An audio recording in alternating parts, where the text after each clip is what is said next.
With the car park costing €45, we took an €18 bus up, and if the car park's full, the cars get turned around, the buses don't.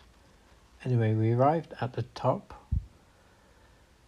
and there's so many people there doing the hike all the way around. And at the bus stop, someone suggested doing the Via Ferrata there, so I did a tiny bit of research, and it's a World War One Via Ferrata, and it started with tunnels, so I thought this was the start with this tunnel. But I guess this isn't actually the Via Ferrata, this is World War One tunnels. Yeah. In May of 1915, war came to the Dolomites, and the Italians and the Austrians battled to control the summits and passes. Each mountain was the linchpin of that sector, serving for reconnaissance. You have a good view from the top. You could observe the enemy troops, and you could also attack from higher positions. Okay, you go. Iron ladders led to higher positions, which can still be used today, and cannons and machine guns pointed out of concealed opening, often with hundreds of meters of vertical rock face below them and an unlimited view, unless it was cloudy.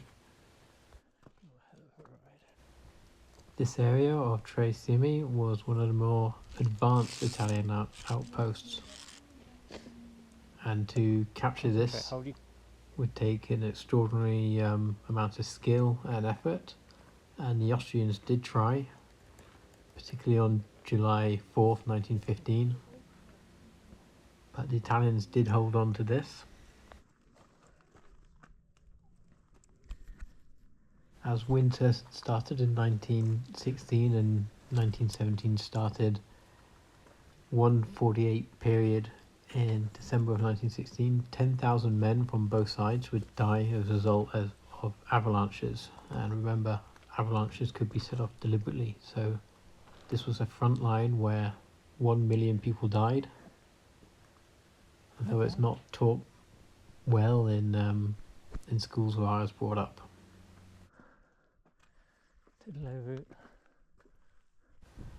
By 1917, a lot of the men had been siphoned off into the fronts up in Germany, in Flanders, and in November 1917 the Italians abandoned the Dolomites, which they had fought so fiercely for, as their armies collapsed down and retreated, and the Austrians did the same. The big fear at the beginning of the war was the Austrians passing through the mountains and then easily fighting through the Italian flatlands after there, so that's why the Italians fought so fiercely. So this isn't actually a Via Ferrata because there's no cable to correct us on here, but this is historical World War One positions where people would have moved into the fighting position, so there's no protection from shooting down below there, but that was the Italian side down below, but they were more worried about fighting to the left of the mountain. That's why this is just a walkway, and then occasionally there will be a cutout to the mountain where you can see through or even shoot through.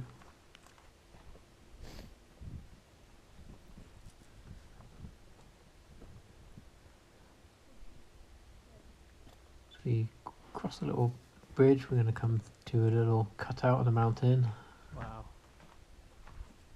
You can see how a cannon position could be set up here, or machine gun, and view down.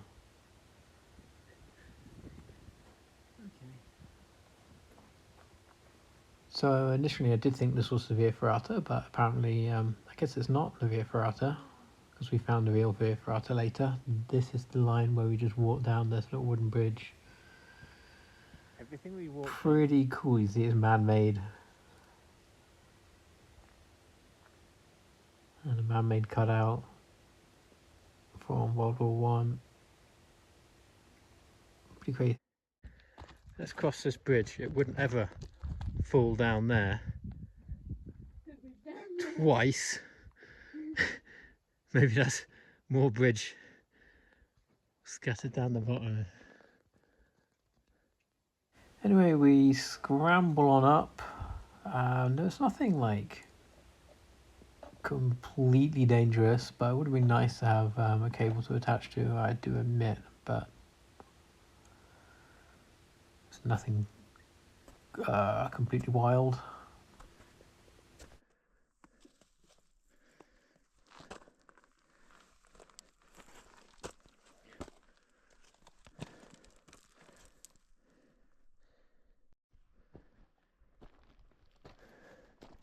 That's it.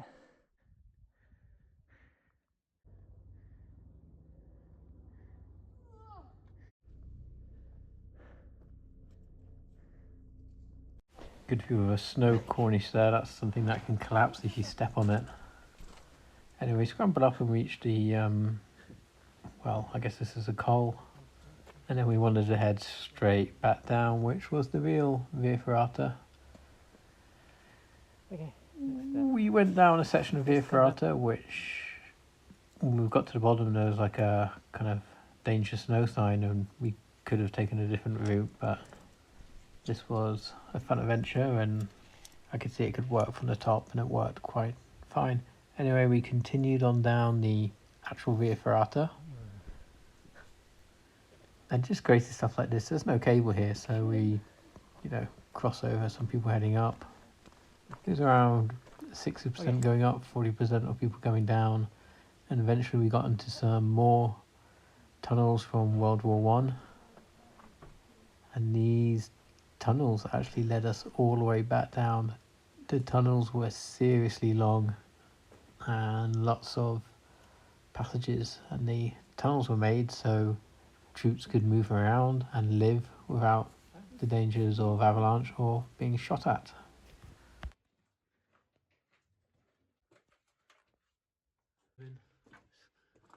On this side of the mountain. Okay.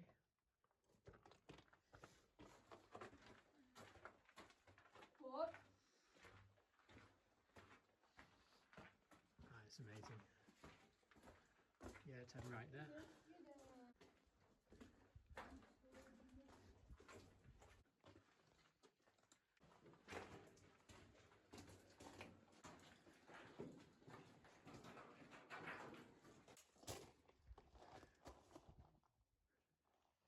Where are we going?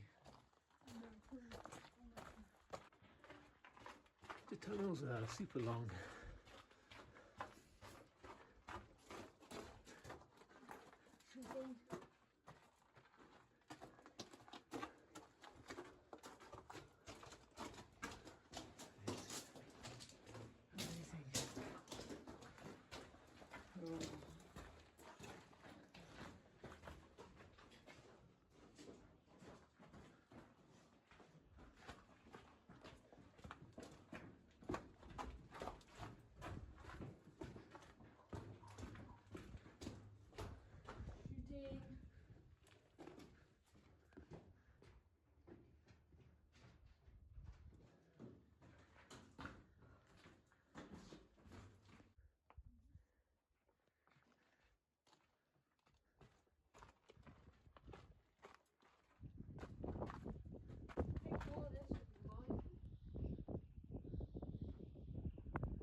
We do explore lots of old canal tunnels and caves, but those were very special. Long tunnels, interesting tunnels. I'd like to go back there, back into the Dolomites. The views weren't incredible on this day due to the weather. The day before it was raining, and today just the clouds were forming on the tops of the mountains, so it's a shame. But an amazing place. Definitely one I'd love to revisit. So after that, rather interesting Via Ferrata, slightly scary, we decided to continue the standard hike around the cime mountains. in an anti-clockwise traditional direction. That's the best view we had all day of them. So we had sunshine, but the mountains just, the clouds were forming up there. But it was a beautiful place. Highly recommend heading out there. And the hike, really good hike. A few different options to do on the hike. You don't all have to follow the same circular route. There's a few branches off for photos, and we got a bit tired of all the people on the main route, so we decided to switch up to a different path, which was kind of empty. Probably a path used by climbers who climb these sections. And the whole surrounding area is beautiful, vast area of natural beauty with no roads in sight.